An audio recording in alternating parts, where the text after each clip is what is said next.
What's going on, Jeromes? So I feel like the buffer between us casual Vikings fans, us hardcore Vikings fans, and the national media jabroni haircuts, right? And I love, almost like it's my calling in life. It's a really pathetic calling to stand in the way and point out malfeasance when the national media jabroni haircuts just get things wrong and are just pushing their thumb down on the scale. And Sports Illustrated SI, which I thought was going out of business. Anyways, now there's some fantastic writers at Sports Illustrated. Respect Will Raggets, local beat writer for the Vikings. I respect Burt Breer, even though he's a stupid Buckeye. There you go. But feels like they've been missing the mark as of late when it comes to properly assessing the Minnesota Vikings. Now, do I understand if someplace predict that they'll go 7, 10, 8, 9? Sure, very young team, a lot of moving parts, but overall the future of this squad is very bright. But speaking of not very bright, this article by Sports Illustrated, that was a good segue. Sports Illustrated, Monday morning quarterback staff debates the NFL's least improved team. So least, no good.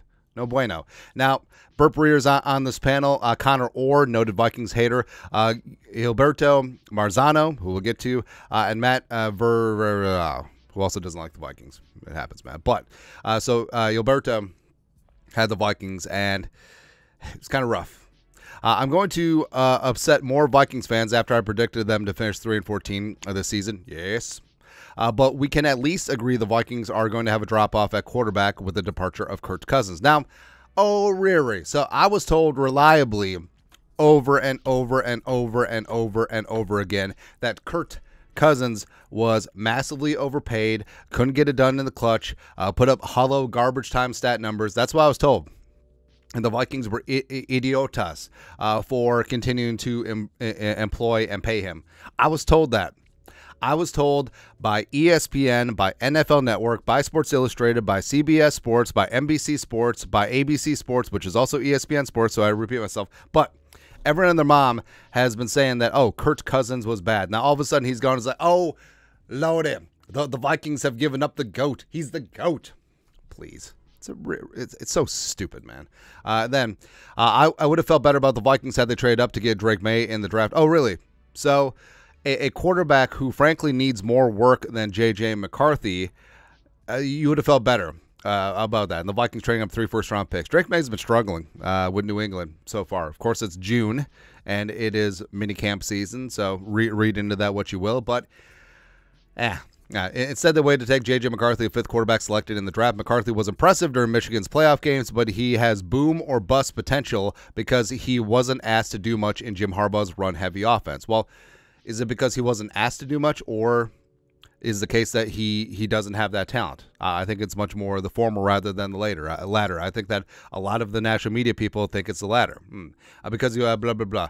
Minnesota could lean on veteran Sam Darnold, but he struggled with making quick decisions during his time with the New York Jets and the Carolina Panthers. Oh, so I'm sorry. So the guy who had no offensive line with the Jets and a shoddy offensive line with the Panthers, he struggled to make quick decisions when no one was getting friggin' open on either team. I mean, yeah, he had DJ Moore for a hot second, but DJ was uninterested. And his best receiver during those years was Robbie Chosen Anderson.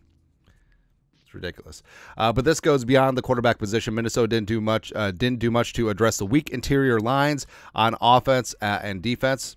Okay, so hold on.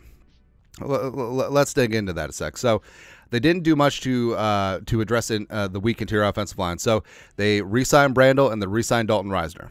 Now, in fairness, like maybe he wrote that piece before Reisner was re-signed, but overall, I feel relatively good about the Vikings' interior offensive line, even though all they did was spend a 7th-round pick on Michael Juergens out of Wake Forest. Now, in terms of interior defensive line, I mean, it does have a bit of a point, but that could just be faith in James Lynch, who they brought back, faith in Jaquelin Roy in year 2, Taki Taami, the UDFA out of Oregon, Levi, Drake Rodriguez. So there's a lot of questions, sure, but there isn't a smack you in the face, paying Christian Wilkins or drafting a first-round defensive tackle. So I sort of understand it from his point of view.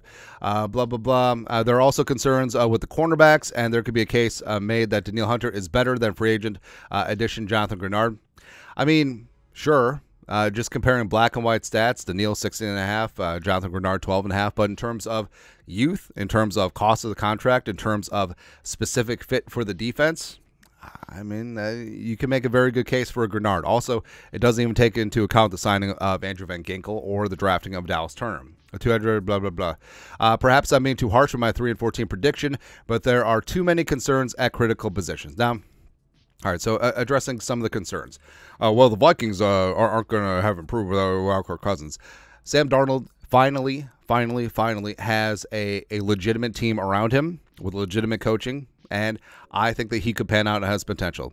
And McCarthy, I mean, I would have felt better if they traded for Drake May. So Drake May would be forced to start because you traded 3 first-round picks to him, and getting him on the field before he potentially is ready. Yeah, you feel much better about that? Please. No.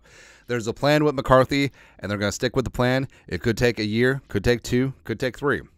That's fine. Either way, J.J. McCarthy is not going to be touching the field until he is 100% ready to go and be that guy.